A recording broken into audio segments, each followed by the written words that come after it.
53 برس کی عمر میں آپ نے مکہ سے مدینہ کی ہجرت فرمائی اور 10 برس آپ نے مدینہ میں قیام فرمایا۔ 11 ہجری میں آپ حج کے لیے تشریف لے گئے اور یہ صورت آئی 11 تاریخ کو 11 حج کے ذوالحج، اذا جاء نصر اللہ والفتح۔ اس میں اشارہ تھا کہ میرے نبی آپ کا مشن مکمل ہو چکا ہے، اب آپ ہمارے پاس آنے کی تیاری فرمائیں۔ 29 محرم سفر، 29 سفر عصر کی نماز کے بعد ایک جنازہ تھا۔ اس جنازے کو پڑھانے کے بعد اس کو دفن کے لیے آپ جنت البقیع تشریف لے گئے۔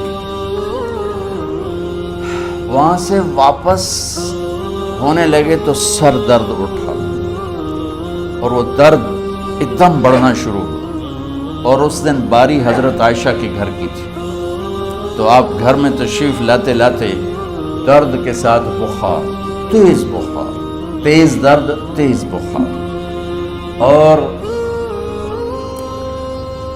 14 دن 12 ربیع 29 30 2 دن یہ اور 12 دن اگلے 14 دن آپ نے بیماری دیکھی، مسلسل سر درد اور مسلسل بخار۔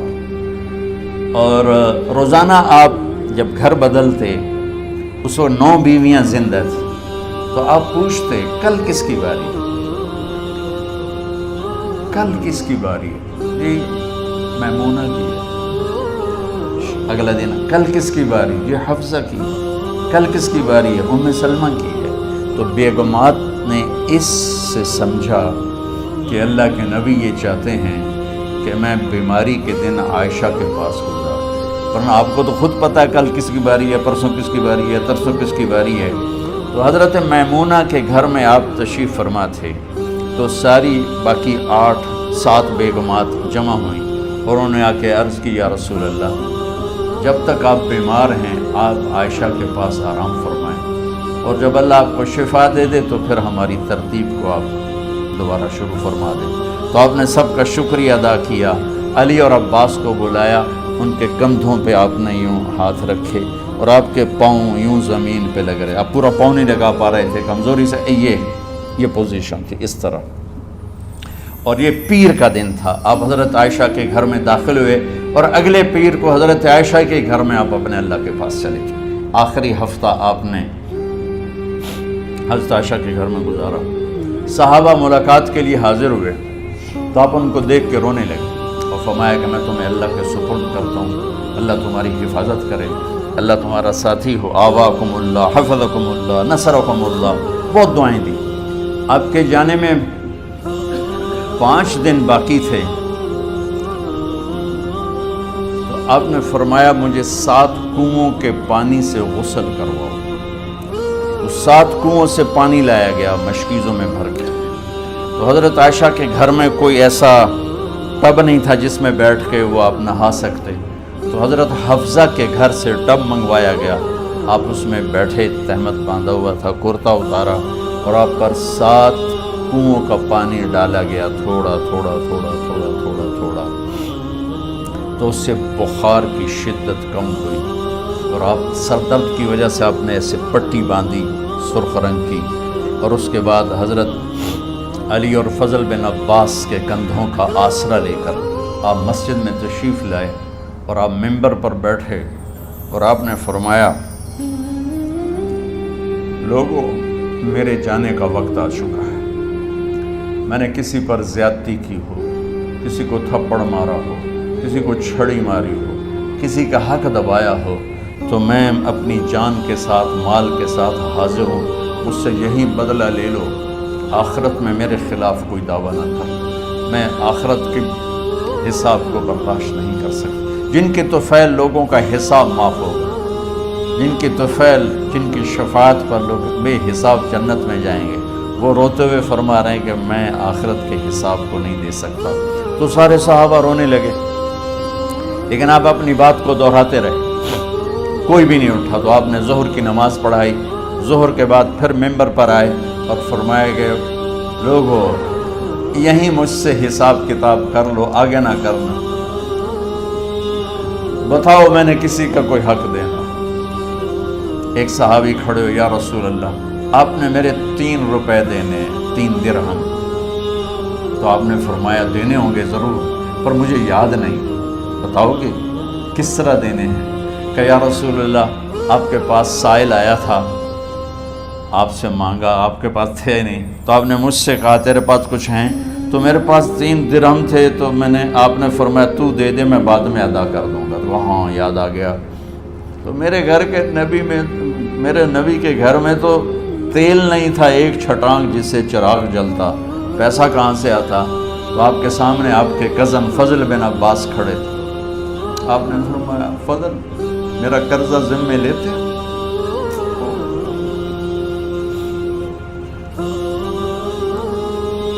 جن کے لیے کائنات سجائی گئی، جنت کی چابیاں جن کو پکڑائی گئیں، جاتے ہوئے 3 روپے دینے کی ہمت نہیں تھی، کہ فضل میرا قرضہ ذمے لیتے؟ کہ جی یا رسول میں اپنے ذمے لیتا ہوں۔ کہ اس سے لے لینا۔ آپ گھر تشریف لے گئے، نماز کے لیے آتے تھے، پڑھاتے تھے۔ جمعرات کو عشاء کی نماز پڑھانے کے لیے اٹھ نہیں سکے، گر گئے، پھر اٹھنے لگے، اٹھ نہیں سکے، گر گئے، پھر اٹھنے لگے، اٹھ نہیں سکے۔ تو آپ نے فرمایا ابو بکر سے کہو نماز پڑھائے، عشاء کی نماز۔ ابو بکر ذرا پیچھے کھڑے تھے، عمر آگے کھڑے تھے۔ تو لوگوں نے کہا نماز ہی پڑھاؤنی، کوئی پڑھا دے۔ تو انہوں نے حضرت عمر کو آگے کیا، انہوں نے کہا اللہ اکبر۔ جب حضرت عمر کی تکبیر سنی تو آپ نے اندر سے زور سے فرمایا عمر کو پیچھے کرو، ابو بکر کو آگے کرو، میرے رب کا فرمان ہے میرے مصلی پر ابو بکر کے سوا اور کوئی کھڑا نہیں ہو سکتا۔ جمعرات کی عشاء، جمعہ ہفتہ اتوار کی 15 نمازیں، اور پیر کی فجر کی 16 اور جمعرات والی 17 نمازیں ابو بکر نے پڑھائیں میرے نبی کی موجودگی میں۔ ہفتے کے دن ظہر یا عصر میں آپ علی اور فضل بن عباس کے کندھوں پر ہاتھ رکھ کے مسجد میں داخل ہوئے اور ابو بکر نماز پڑھا رہے تھے۔ ادھر محسوس ہوا کہ اللہ کے نبی آ رہے ہیں، تو ابو بکر نے یوں پیچھے ہٹنا شروع کیا ایسے تاکہ مصلی سے ہٹ جائیں۔ تو آپ نے ایسے ہاتھ کا اشارہ فرمایا کہ کھڑے رہو، ہٹو نہیں، کھڑے رہو۔ تو وہ پھر آگے مصلی پر آ گئے۔ تو آپ تشریف لائے اور الٹے ہاتھ ابو بکر کے ساتھ بیٹھ کر آپ نے ظہر یا عصر کی 4 رکعت نماز ابو بکر کی امامت میں ادا فرمائی۔ یہ آپ کی آخری نماز تھی مسجد کے اندر امت کے ساتھ، اور تشریف لے گئے۔ جمعہ کا دن تھا، جبریل آئے، یا رسول اللہ مجھے اللہ نے بھیجا ہے کہ جاؤ میرے محبوب کا حال پوچھ کے آؤ۔ تو اب درد اور بخار دونوں چیزیں تھیں، سر کا درد بھی ہیوی ویٹ تھا اور بخار بھی، تپش۔ تو آپ نے کہا جبریل تکلیف ہے، تکلیف میں۔ ہفتے کا دن پھر جبریل آئے، یا رسول اللہ مجھے اللہ نے بھیجا ہے کہ جاؤ میرے محبوب کا حال پوچھ کے آؤ۔ پھر آپ نے فرمایا تکلیف میں۔ اتوار کو پھر جبریل آئے، یا رسول اللہ اللہ نے بھیجا ہے کہ جاؤ میرے محبوب کا حال پوچھ کے آؤ۔ 12 ربیع الاول آ گئے، 632 عیسوی اور 11 ہجری۔ آپ کی طبیعت میں بشاشت آئی۔ تو صحابہ نماز پڑھ رہے تھے، آپ نے دروازہ کھول کے سب کو یوں دیکھا۔ تو حضرت انس فرماتے ہیں ہم سب نماز میں تھے، لیکن جب دروازہ کھلنے کی آواز آئی اور اللہ کے نبی کا چہرہ، تو ہم سب نماز میں یوں ہو گئے، نماز کے اندر ہی سارے اللہ کے نبی کو دیکھنا شروع کر دی، بھول ہی گئے کہ نماز پڑھ رہے ہیں، ایسے گم ہو گیا آپ نے۔ تو آپ نے جلدی سے دروازہ بند فرما دیا۔ یہ آپ کی آخری زیارت تھی اپنی امت کے لیے۔ اس کے بعد آپ اپنے اللہ کی طرف کا سفر شروع کیا۔ تو اشراق کے بعد آپ نے اپنی بیگمات کو بلایا، ان کو بتایا نہیں کہ میں آج جا رہا ہوں، سب سے ملے، سب کو الوداع کیا اور انہیں بھیجا۔ اس کے بعد آپ نے حضرت فاطمہ کو بلایا، جنت کی عورتوں کی سردار، سب سے زیادہ محبوب بیٹی، سب سے زیادہ جگر کا ٹکڑا، دل کا ٹکڑا کا، جس نے فاطمہ کو دکھ دیا مجھے دکھ دیا، جس نے اسے سکھ دیا مجھے سکھ دیا۔ ہاں، ان کو قریب کا، بیٹی قریب ہو، تو ان کے کان میں کہا میں جا رہا ہوں۔ وہ رونے لگی، تو ہم نے کہا رو نہیں، چند دنوں کے بعد تیری میری ملاقات ہو جائے گی سب سے پہلے۔ تو 6 ماہ بعد حضرت فاطمہ کا بھی 24 سال کی عمر میں یا 25 سال کی عمر میں انتقال ہو گیا۔ ان کو رخصت فرمایا، پھر آپ نے داماد مولا علی کو بلایا، ان کا سر اپنی گود میں رکھا اور ان کے سر پہ اور کمر پہ ہاتھ پھیرتے رہے اور ان کو دعائیں دیتے رہے۔ آہستہ آہستہ تھی، آواز اونچی نہیں تھی، پست آواز تھی، اور یوں سر پہ کمر پہ، سر پہ کمر پہ، اور دعائیں دے رہے۔ ان کو رخصت فرمایا، آخر میں اپنے جگر کے ٹکڑے حسن اور حسین کو بلایا، جو ہی سینے سے لگایا آنسو شروع ہو گئے۔ بیویوں کو رخصت کیا، خاموش، بیٹی کو رخصت کیا، خاموش، داماد کو رخصت کیا، خاموش، جو ہی بچوں کو سینے سے لگایا تو آپ کے آنسو نکلنا شروع ہو۔ ایک زہر میں تڑپ تڑپ کے مرے، ایک کا سر کٹ کے نیزے پہ چڑھا۔ میرے نبی آگے آنے والے زمانے میں دیکھ رہے تھے کہ میرے بچوں کے ساتھ کیا ہونے والا ہے، اس پر آپ بے قرار ہو کر روئے، بولے کچھ نہیں، ان کو بھی رخصت فرما دی۔ جب وہ چلے گئے تو جبریل آ گئے، یا رسول اللہ، باہر ملک الموت دروازے پر کھڑا ہے، اندر آنے کی اجازت چاہتا۔ تو آپ نے فرمایا آ جائے، میں نے کب روکا؟ تو ملک الموت اندر آیا، ایک فرشتہ اور بھی تھا، کہا السلام علیکہ یا رسول اللہ، یا رسول اللہ میں آپ کو سلام پیش کرتا ہوں، میں نے کبھی کسی کو سلام نہیں کیا۔ آپ کے رب نے فرمایا جب جاؤ تو اجازت لے کے جانا، بن اجازت اندر نہ جانا، میں کبھی کسی سے اجازت نہیں لیتا۔ اللہ تعالیٰ نے فرمایا آنا چاہیں تو لے آنا، رہنا چاہیں تو چھوڑ کے آ جانا، یہ اختیار اللہ نے کبھی کسی کو نہیں دیا، آپ پہلی اور آخری ہستی۔ تو آپ نے فرمایا اگر میں اجازت دے دوں تو میری جان نکالو گے؟ تو اللہ کے امر کا پابند۔ تو آپ نے جبریل سے پوچھا کیا کہتے ہو، تم کیا کہتے ہو؟ جبریل نے کہا یا رسول اللہ، اللہ آپ کی ملاقات کے شوق۔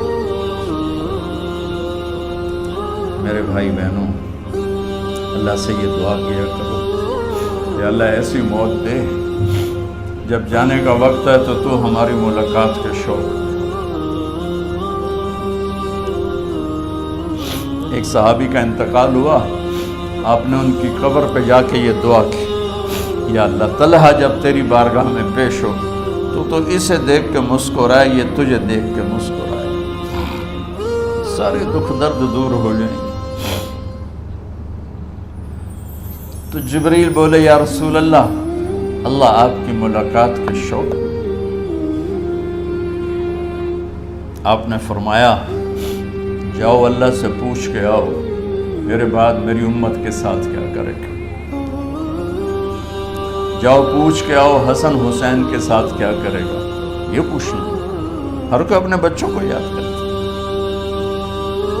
مرنے والے بچوں کو یاد کرتا، بچے میلاد۔ میرے والد اچانک ہارٹ اٹیک میں فوت ہو گئے تو ہماری بہنیں موجود نہیں تھیں، میری 2 بہنیں، تو میرے والد بار بار کہتے میری دھیاں میں نو ملا دے، میری دھیاں میں نو ملا دے۔ اور میرے نبی نے کہا میری امت کا مجھے بتاؤ پہلے کیا کروں گا۔ حسن حسین کا نہیں کہا، جن کو ذبح ہوتے بھی دیکھا، زہر میں تڑپتے بھی دیکھا۔ واہ یا رسول اللہ، آپ نے کیا وفا کی اور ہم نے کیا صلہ تھی، سارے خنجر انہی کے سینے میں ہی اتار دیے، ہر تیر کھینچ کے آپ کے جگر پہ پار کیا، ہر نافرمانی کا ٹھیکہ لے لیا۔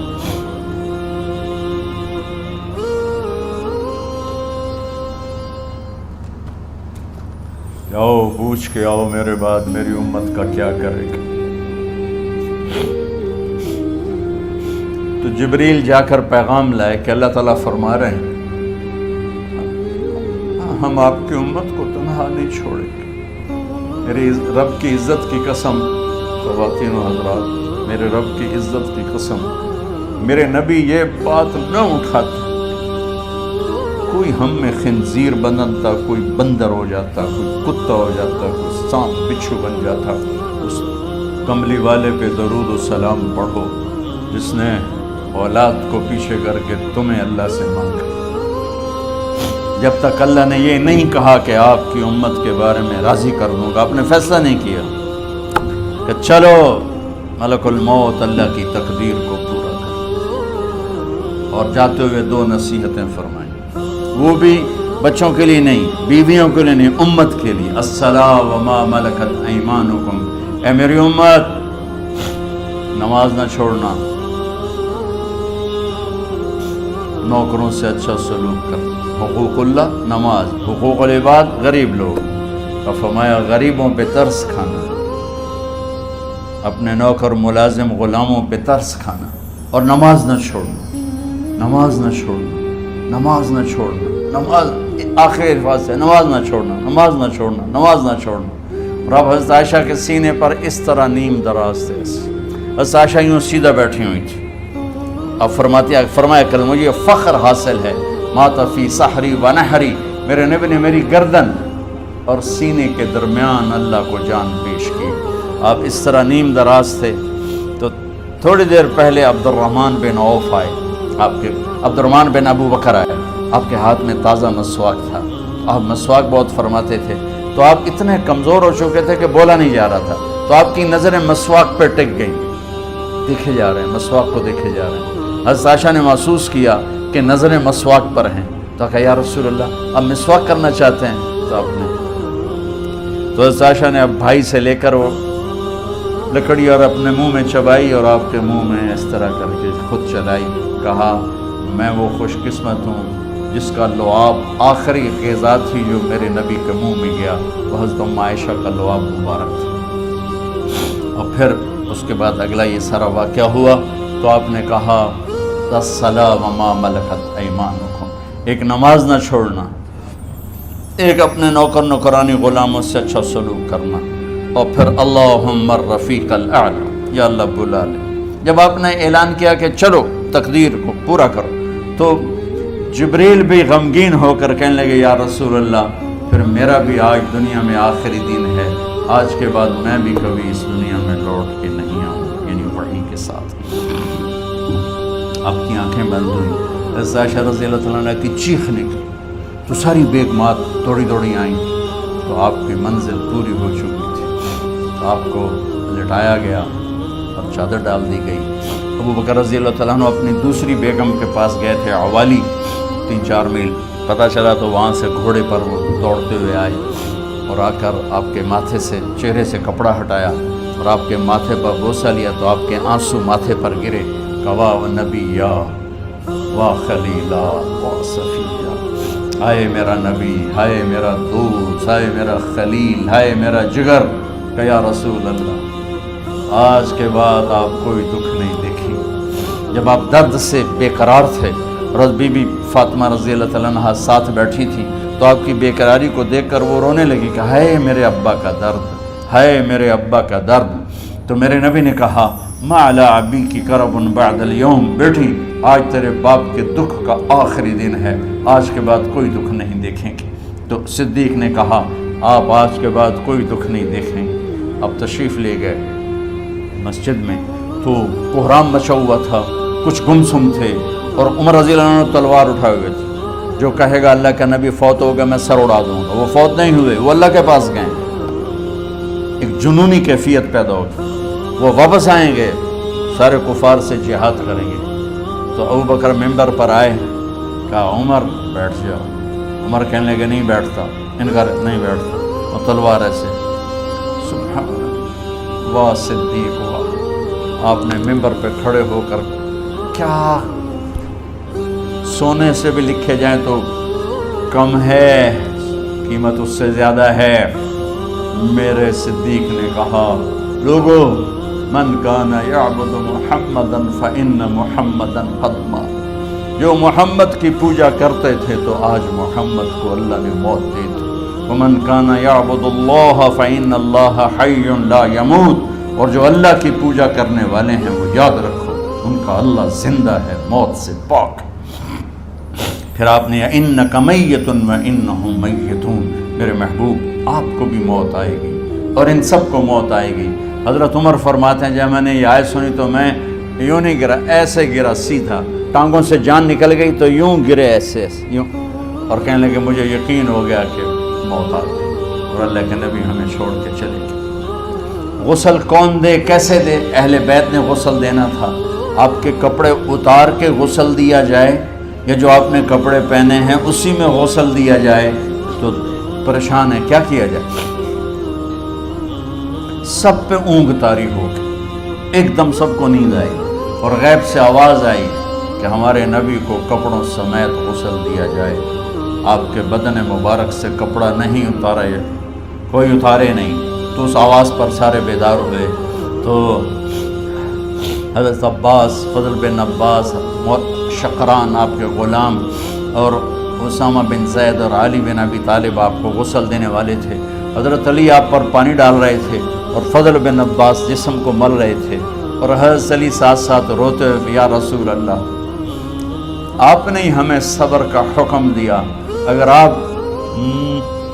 آپ ہمیں صبر کا نہ کہتے تو آج ہم دنیا کو رو کے دکھاتے، اور آج ہم دنیا کو اپنا غم دکھاتے کہ کس طرح غم کیا جاتا ہے۔ اور یا رسول اللہ آپ کے جانے پر وہ نقصان ہے جو قیامت تک نہ پہلے ہوا نہ بعد میں ہوگا کہ آپ کے بعد نبوت کا دروازہ بند ہو گیا۔ اس طرح پانی بھی ڈال رہے تھے تو روتے بھی جا رہے تھے، اور فضل بن عباس وہ آپ کے پہلو بدل کر ہاتھ مل رہے تھے، ہاتھوں سے مل رہے تھے۔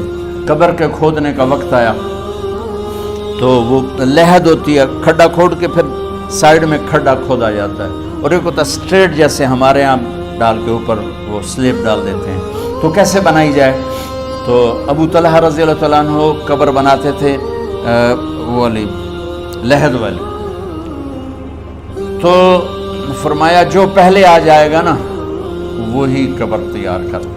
تو ابو طلحہ پہلے آ گئے تو لحد والی قبر تیار کی گئی، اور آپ کے کفن دینے کے بعد وہی وہ سب چلے گئے۔ اس کے بعد باری باری اہل بیت، ان کی خواتین، ان کے بچے، پھر مہاجرین، ان کے خواتین، ان کے بچے، ان کے نوکر، پھر انصار، ان کی خواتین، ان کے بچے، ان کے نوکر۔ تو پیر اور منگل یہ 2 دن سارے گزر گئے، اور منگل کو عشاء کے بعد جا کر یعنی بدھ کی رات آپ کی تدفین کا وقت آیا۔ تو جب آپ کو قبر میں اتار دیا گیا تو مغیرہ بن شعبہ رضی اللہ عنہ کھڑے تھے، انہوں نے اپنی انگوٹھی اتار کے اندر پھینک دی، تو پھر کہنے لگے علی یہ میری انگوٹھی نیچے گر گئی ہے، اٹھا لوں۔ ایک بہانہ کیا نبی کو بوسہ لینے کا، انگوٹھی پھینک کر فرمانے لگے علی وہ میری انگوٹھی گر گئی ہے، اٹھا لوں۔ سب دیکھ رہے تھے کہ پڑی ہو کہاں اٹھا لوں، تو انگوٹھی کیا اٹھانی تھی، نیچے جا کر اللہ کے نبی کو لپٹ کے اور دھوڑ دھوڑ رونا شروع کیا، سب صحابہ کی چیخیں نکال دی۔ انگوٹھی تو ایک بہانہ ہی تھا، آخری شخص جس کا جسم نبی کے جسم سے ٹچ ہوا وہ مغیرہ بن شعبہ ہے۔ تو پھر سب نے شور مچایا کہ باہر نکالو، باہر نکالو، باہر نکلو۔ باہر نکلے تو اینٹیں لگائی گئیں، پھر مٹی ڈالی گئی۔ تو جب واپسی ہوئی تو حضرت انس گزرے تو حضرت فاطمہ کھڑی تھیں، طابت نفوسکم ان حسیتم علی رسول اللہ التراب۔ انس کس جگر کے ساتھ تم نے نبی کو مٹی میں چھپا دیا، کس جگر کے ساتھ تم نے نبی کو مٹی میں چھپا دیا۔ اللہ سے ملا دے۔ قبر دیکھنے کو خوفناک ہے، اگر اللہ راضی ہے، جب کبھی قبر سے ڈر لگتا ہے، بہت ہی لگتا ہے، تو خیال آتا ہے اگر اللہ راضی ہے پھر تو مسئلہ ہی کوئی نہیں ہے، چونکہ اللہ نے اپنے محبوب کو بھی قبر میں اتارا۔ یہ نہیں کہا کہ ایک خوبصورت بیڈ روم بنا کے اس میں لٹا دو، کہا قبر میں اتارو۔ اگر اللہ راضی ہے تو مرنے والی ہو یا مرنے والا ہو تو مزے ہی مزے ہیں۔ یہ سارے دعا کرو کہ جب ہم دنیا سے جا رہے ہوں اللہ ہم پہ خوش ہو، اللہ ہم سے راضی ہو۔